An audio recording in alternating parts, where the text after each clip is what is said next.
Livro dos Juízes, capítulo 6, versículo 1.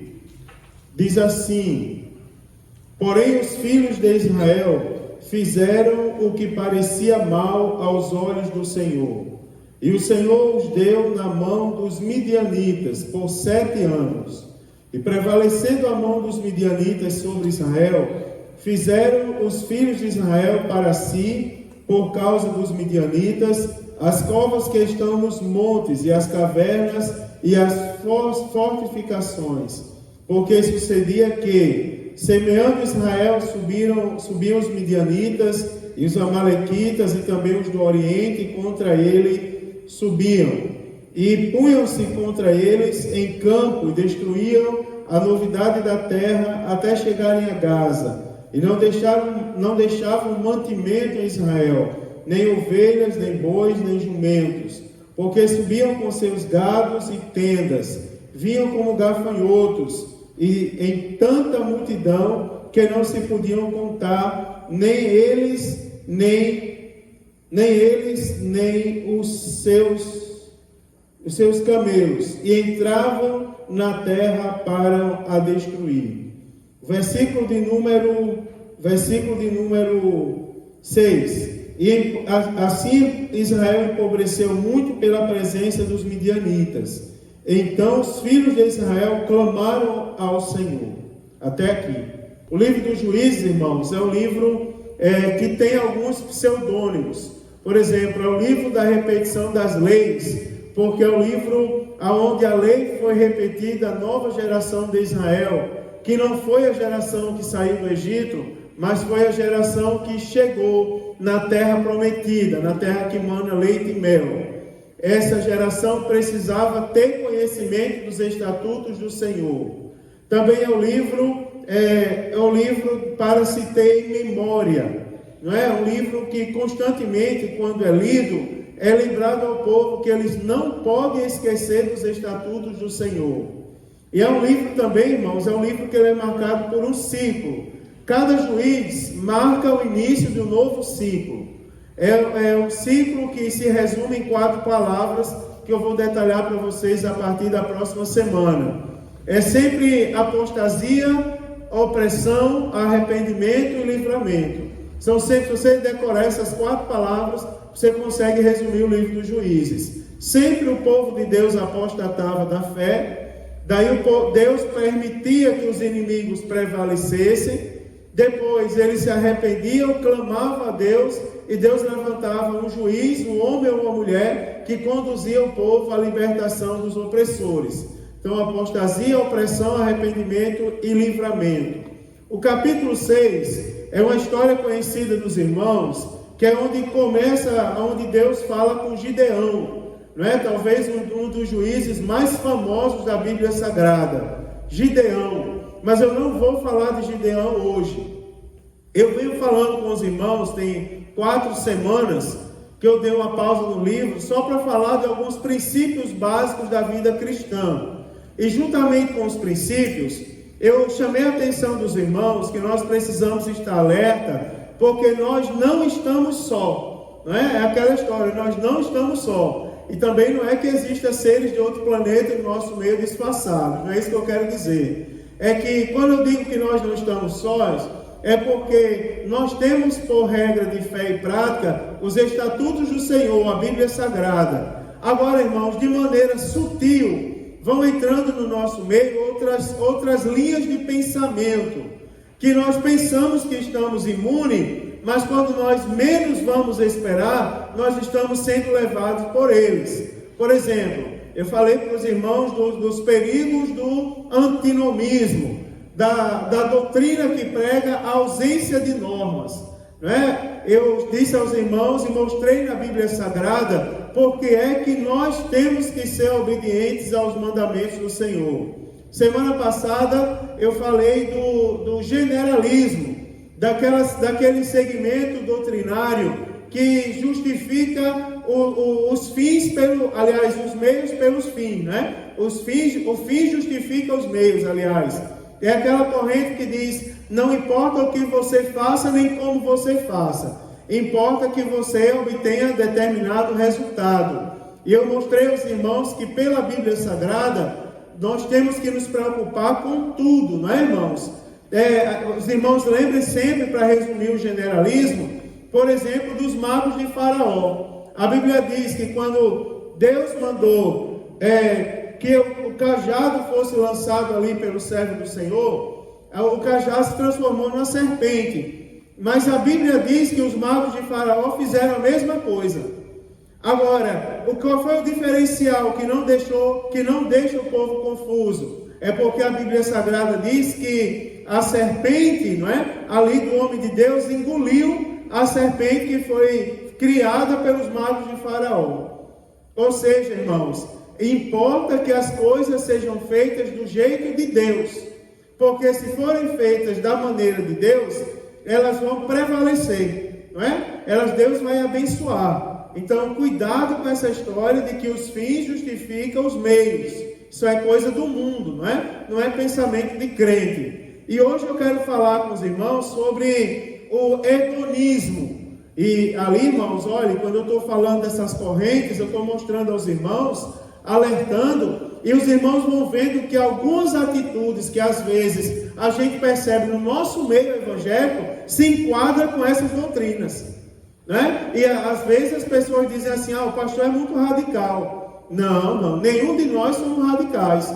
Andar segundo a Bíblia não é radicalismo, é sinônimo de que nós estamos no processo da santificação, sem a qual ninguém vai ver a Deus, ninguém vai se encontrar com Deus, não é? Então hoje eu quero falar com os irmãos sobre o hedonismo. Por quê? Porque se você prestar atenção ao Juízes 6, no versículo 1, a primeira palavra daquelas 4 do ciclo que eu falei para os irmãos do livro dos Juízes é apostasia. Apostatar significa negar a Deus conscientemente, em resumo, não é? Conscientemente, e uma vez conhecedor dos estatutos do Senhor, dá as costas para Deus. Se você observa o versículo 1, diz assim: porém os filhos de Israel fizeram o que parecia mal aos olhos do Senhor. Se nós formos analisar o livro dos Juízes, cada contexto de cada juiz vai começar exatamente com esse mesmo termo. Porém, os filhos de Israel fizeram o que parecia mal aos olhos do Senhor. Quando não tem isso, tem: porém, os filhos de Israel fizeram o que parecia reto aos seus próprios olhos. Não é? Ou seja, eles deram as costas para Deus, apostataram da fé e começaram a andar conforme a sua própria maneira. Eu escolhi esse versículo para chamar a atenção dos irmãos de mais um movimento herético que infelizmente bate às portas da nossa fé, que é o sentimento do hedonismo, a doutrina do hedonismo. O hedonismo, irmão, é um segmento ético, ou seja, é uma maneira de pensar que diz, irmãos, que o que norteia a conduta do homem é o prazer. O hedonismo diz que o que importa é que o homem sinta prazer, né? É a cultura do prazer. E é aí onde mora onde mora o erro e o perigo para a nossa fé. Vocês já viram, irmãos, em alguns lugares aí a doutrina do prazer. Você pregou num lugar recentemente, não foi? E voltou para mim espantado, dizendo: pastor, as luzes estão se apagando, não é? As luzes estão se apagando, estão colocando ali o refletor na cara do pregador, que é para agradar as pessoas, para ver se as pessoas vêm para a igreja. Não é, irmãos? É a cultura do prazer. O hedonista, ele não se preocupa com os outros. O hedonista é o seguinte: é aquele sentimento doutrinário que diz assim: se algo lhe dá prazer, isso é certo você fazer.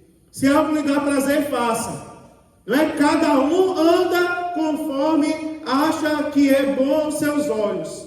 Ou seja, é uma doutrina inclusive individualista. Eu mostrei para os irmãos semana passada que cuidar do próximo é bíblico. Não é? O maior de todos os mandamentos é amar a Deus de toda a tua alma, coração e entendimento. E o segundo, irmãos, que a Bíblia Sagrada nos chama a atenção é o próximo como a si mesmo. Ou seja, nós temos a obrigação de cuidarmos um do outro. Mas o hedonista, ele é individualista. Porque ele diz: olha, eu vou fazer porque isso está me dando prazer. E ele induz as pessoas também a andar conforme a cultura do prazer. Mas alguém pode pesquisar nos dicionários e dizer assim: mas pastor Mário, nós também não procuramos o nosso bem-estar. Irmãos, bem-estar no sentido de termos paz com Deus, isso é bíblico.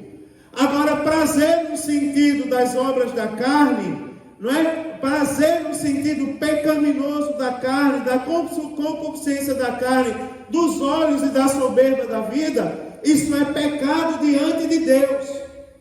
Você imagina, irmão, que alguém, me diga uma coisa, alguém tem direito, já falei para vocês isso aqui, alguém tem direito de mudar uma palavra da Bíblia Sagrada? Eu disse para vocês que eu ouvi na TV, na rede social, tinha um monte de comentário ali. Isso aqui é pastor, isso aí que o mundo precisa, não esses que roubam, não sei o quê. Porque um abençoado foi lá na rede social e disse: o dízimo na minha igreja, a partir de hoje eu baixei para 5%. E o povo estava comemorando. Eu digo, mas é um povo que nunca leu a Bíblia. Porque quem instituiu o dízimo não fomos nós, os pastores, foi Deus. Alguém tem o direito de mudar o valor daquilo que Deus instituiu? Seja sincero, irmãos. Agora, por que foi feito aquilo? Para dar prazer às pessoas, para as pessoas virem. Alguém tem o direito de chegar aqui e dizer assim: ó irmão, agora liberou geral. Porque eu vejo algumas pessoas fazendo isso em alguns lugares. Liberou geral. Você que gosta de sensualismo, pode vir sensual para a igreja. E essa não é uma palavra só para as mulheres. Porque quando falam de sensualismo, geralmente atacam as irmãs, não é? As mulheres que andam de saia curta, não sei o quê, uma saia que tem um rasgão que vai de cima até embaixo. Olha que tem homem também extremamente sensual, irmão. Eu chamei a atenção de um outro dia aqui nessa igreja, que estava com uma calça tão apertada que era constrangedor olhar para ele. Daí eu disse: meu irmão, faz o seguinte, vá para casa, já que você mora aqui perto, e troca essa calça, porque isso não é calça de homem crente, não. Isso é a cultura do prazer. Mas eu me sinto bem assim. Mas você não está aqui para agradar você mesmo. Você veio à igreja para agradar aquele que é sobre, aquele nome que é sobre todos os nomes. Nós estamos aqui para agradar a Deus, não é para agradar a nós mesmos. Não é verdade, irmãos? Então cai por terra a cultura do prazer. Ela não é bíblica. Não é bíblica. A Bíblia condena a prostituição em qualquer uma das suas manifestações.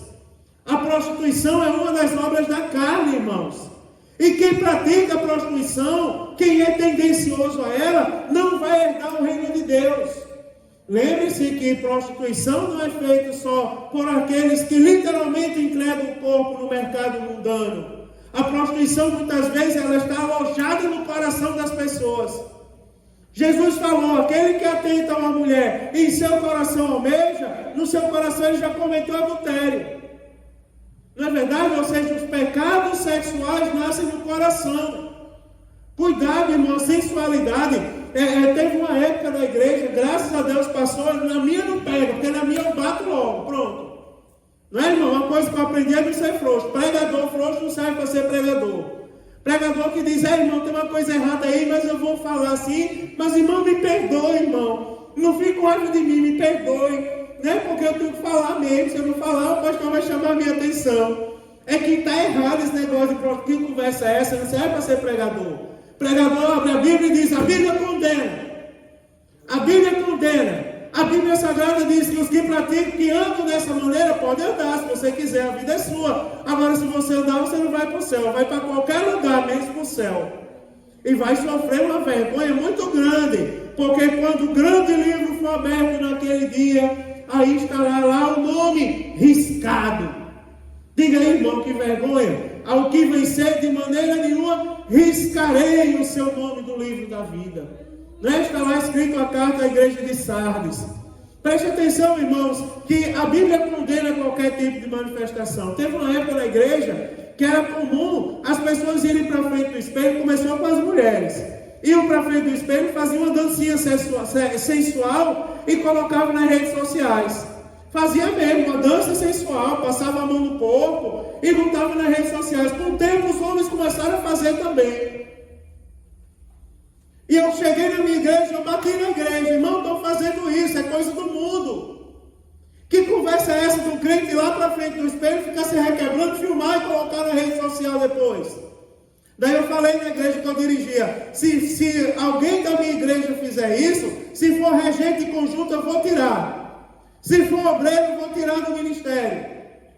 Eu disse, irmão, se tiver alguma função de liderança, já vai entregando, porque eu não vou permitir sensualismo na liderança da minha igreja. Se for membro da igreja, eu vou disciplinar, não vai tomar a Santa Ceia. Alguns irmãos ficaram com raiva, murmuraram, falaram mal de mim, mas depois agradeceram, porque observaram o mundo indo de mal a pior, Deus deixando de operar em determinados lugares e derramando poder na nossa igreja que se mantinha na linha. Quer ver uma coisa? Eu vou dizer a você, o perigo de nós conhecermos o hedonismo e abrirmos os nossos olhos para essa história do prazer, eu vou fazer porque me faz bem. Quer ver, irmãos? Eu vou falar para vocês. A cultura do prazer faz isso, irmãos. A Bíblia Sagrada condena a prostituição, como condena tudo que se refere às concupiscências da carne. Quer ver uma coisa? Vire as páginas da sua Bíblia, a carta do apóstolo Paulo, à região da Galácia. A única carta do apóstolo Paulo foi escrita a uma região, a carta aos Gálatas, capítulo 5. Olha aí o que é que diz o versículo de número 16. Gálatas 5,16 é onde fala das obras da carne e do fruto do Espírito.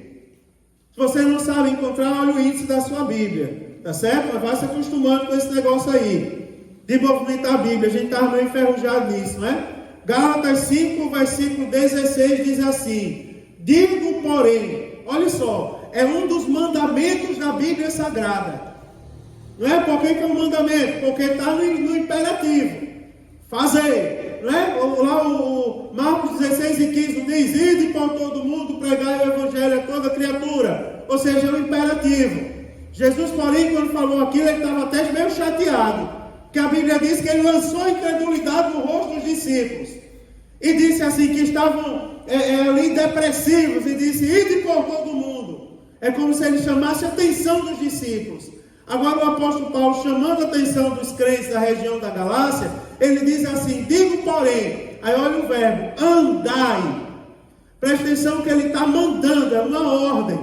Digo porém isso, ou seja, isso não tem negociação. Isso não muda. Digo, porém, andai em espírito. Olha a ordenança aqui, irmãos. Andai em espírito.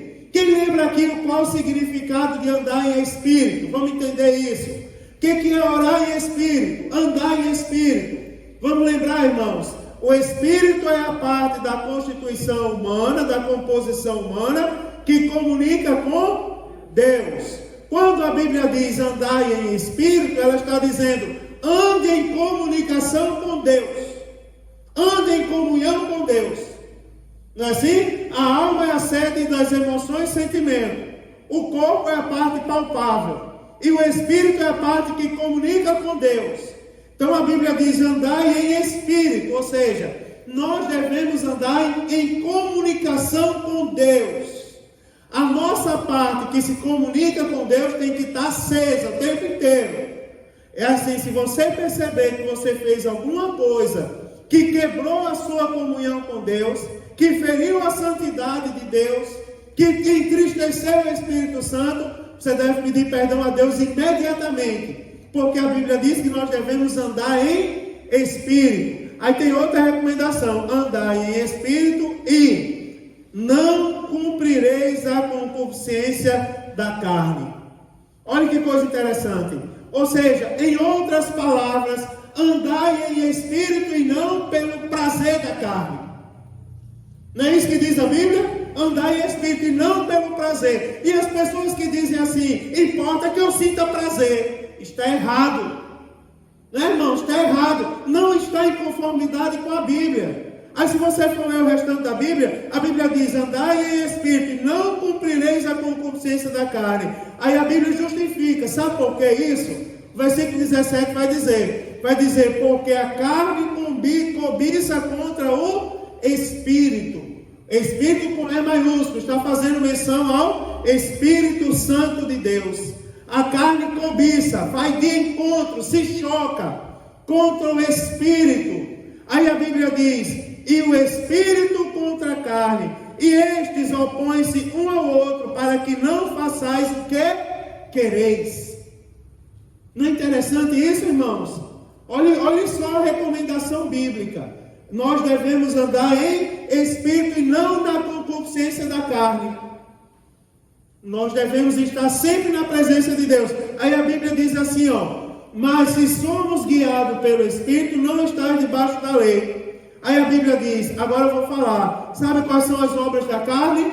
Que nós não devemos segui-las, conforme diz a Bíblia, porque a Bíblia diz o quê? Não cumprireis a concupiscência da carne. Aí o versículo 19 começa a dizer, porque as obras da carne são manifestas. As quais são? Quais são as obras da carne? Que nós não devemos compactuar com elas. Vamos lá, irmãos.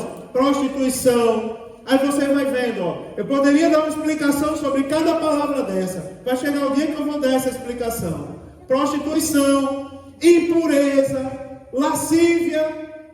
Não diz isso aqui, irmão? Prostituição, impureza, lascívia. Olha a sua Bíblia. Idolatria, feitiçaria. E tem mais coisa, inimizade, porfia, emulações, ira, peleja, dissensões, heresias, invejas, homicídios, bebedices, glutonarias e coisas semelhantes a estas. Aí a Bíblia diz assim, acerca das quais vos declaro que já antes vos disse que os que cometem tais coisas não herdarão o reino de Deus. Olha que coisa forte. Não é, irmãos? O perigo do hedonismo, que leva as pessoas ao seu próprio prazer. E nós, quando a Bíblia fala das obras da carne, a Bíblia não está falando para quem não é crente, não. O apóstolo Paulo escreveu essa carta para as igrejas da região da Galácia. A Galácia, irmão, era uma região, tinha vários países ali em volta, naquela região. É a única carta do apóstolo Paulo escrita para uma região inteira. Ele escreveu para as igrejas que estavam naquela região, para a igreja. Aí ele disse, ele chamou a atenção, seja sincero, não precisa ninguém responder, mas todos nós somos tendenciosos a obras da carne. Todos nós somos tendenciosos a impurezas, a glutonaria, a lascívia, a prostituição. Só que a Bíblia chama a atenção, você não pode praticar tais coisas. Apesar de você ser tendencioso, você tem que lutar contra isso. Ou seja, você tem que lutar contra aquilo que lhe traz prazer e que está associado a coisas do mundo. Não é, irmão? A alegria do crente está em andar na presença do Senhor Todo-Poderoso. A alegria do crente está, irmãos, em ser cheio do Espírito Santo de Deus. Não é? Porque os que andam em conformidade com a carne, o recado para os hedonistas, sabe qual é o fim deles? A condenação. Não herdarão o reino de Deus. Não é forte isso, irmão? É pesado, irmão, mas é a Bíblia Sagrada. Se a gente não prestar atenção, isso entra ou não entra no nosso meio? Entra. Eu vou falar uma coisa para vocês, forte, mas eu vou falar dessa época agora. Você já observou que quem vivia de festa não está se sustentando na obra de Deus? Porque eu falei aqui algumas vezes, eu instruí a igreja algumas vezes, irmão, não viva para fazer festa na igreja, viva para adorar a Deus. Porque tinha pessoas que começavam a campanha para arrecadar dinheiro no início do ano, para fazer a festa, depois da festa sumia, não fazia mais nada, deixava de ser crente, até se desviava. Teve um dia que eu cheguei no ensaio do círculo de oração, as irmãs lembram disso aqui. Era a véspera do aniversário, só lembra, Marlene? Eu cheguei aqui, estava cheio o círculo de oração. Aqui à frente, até lá atrás. Aí eu vim dar uma palavra para as irmãs. Não sei se a senhora estava, irmã Sônia, nesse dia, porque eu disse assim, tem um bocado de irmã aqui que eu nunca nem vi.